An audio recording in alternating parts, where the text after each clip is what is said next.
Assembly. I now call the First Minister, Arlene Foster. Thank you very much, Mr Speaker, and may I first of all congratulate you as you are elected to serve as Speaker of this House. It is a role with much responsibility to ensure that members on all benches are heard, and I look forward to working with you and indeed the broader Speaker team which has just been elected. Mr Speaker, to serve as the First Minister of Northern Ireland is deeply humbling and brings with it enormous responsibility to the people that we represent. This is the 4th anniversary of when I first took up this role. A lot of water has passed under the bridge since then, but today the real work starts. This last 3 years have focused too much on division and recrimination, and there's plenty of blame to go around, but the time has come to move forward with resolution.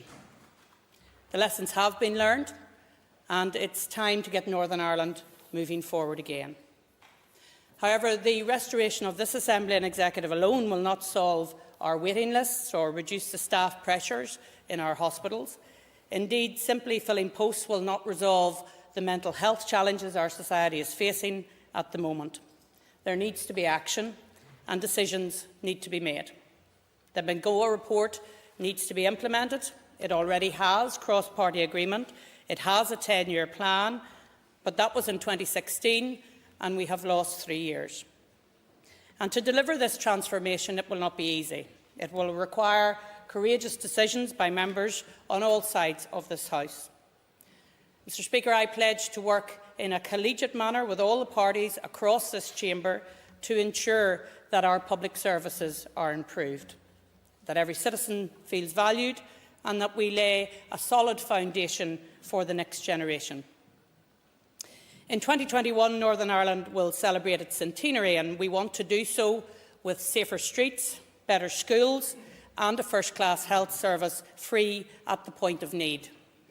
The National Health Service is unique to the United Kingdom, and we must work together to protect it and strengthen it.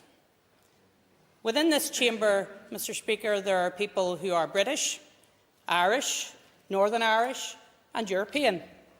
There are many identities, and those of us who are here today should have each of our identities respected. That is why we reached the fair and balanced deal which caters for British and Irish, as well as new and emerging identities. We want everyone to feel at home in Northern Ireland. In particular, I draw attention to the commitments to fully implement the Armed Forces Covenant and establish a Veterans Commissioner. These are very significant for young men and women from these shores who have or continue to defend democracy all over the world. Mr Speaker, you, along with other members in this chamber, are an Irish Republican, and I am a Unionist with a strong British identity. But regardless of our differences, we must seek out common ground. When I visited Our Lady's Grammar School in Newry, the pupils gave me a lovely picture as a gift. It has hung in my office upstairs ever since, just above my shoulder, and in Irish it states, "Together we are strong." We have many differences, and Michelle's narrative of the past 40 years could not be any more different to mine.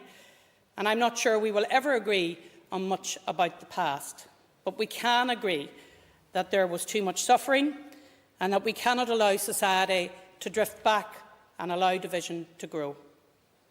Northern Ireland is succeeding in many ways.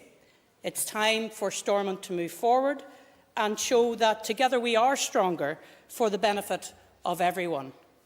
Fixing problems in schools and reforming our health service so people receive timely treatment should be a priority for all of the parties. So, Mr Speaker, let us get down to work and, most importantly, let us get Northern Ireland moving again. Thank you.